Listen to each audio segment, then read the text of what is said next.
सविस्तर. महाराष्ट्र राज्याच्या कर्तव्यदक्ष राज्यमंत्री आणि परभणी जिल्ह्याच्या पालकमंत्री माननीय नामदार मेघना दीदी बोर्डीकर साखोरे यांच्याबद्दल सोशल मीडियाच्या माध्यमातून फेसबुकवर फेक अकाउंट करून माजी आमदार विजयरावजी भांबळे यांचा पुतण्या पृथ्वी प्रमोद भांबळे यांनी अलिच्य भाषेमध्ये पोस्ट केली। त्याबद्दल संपूर्ण जिल्हा नव्हे तर राज्यातल्या सर्वसामान्य जनतेच्या भावना दुखावलेल्या आहेत।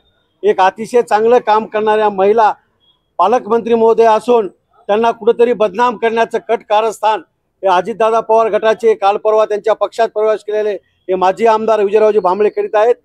त्यांचा पुतण्या रिस्पॉन्स झाला आहे। त्यांना काल रात्री मुंबईमध्ये पोलिसांनी अटक पण केलेली आहे। आता एसपी ऑफिसला थोड्या वेळात त्यांना हजर पण करणार आहेत। पण असं खालच्या तराचं राजकारण करू नये। राजकारण हा विचाराची देवाणघेवाण लढावी असावी, पण एवढ्या खालच्या पडद्यावर जाऊन यासाठी आम्ही आज एसपी साहेबाला भेटून निवेदन देऊन एसपी साहेबांमार्फत मुख्यमंत्री आणि गृहमंत्री महोदयांना निवेदन दिले की कठोरातली कठोर कारवाई त्याच्यावर झाली पाहिजे। पुन्हा अशी फेसबुकच्या माध्यमातून कोणी पोस्ट करायची हिंमत केली नाही पाहिजे।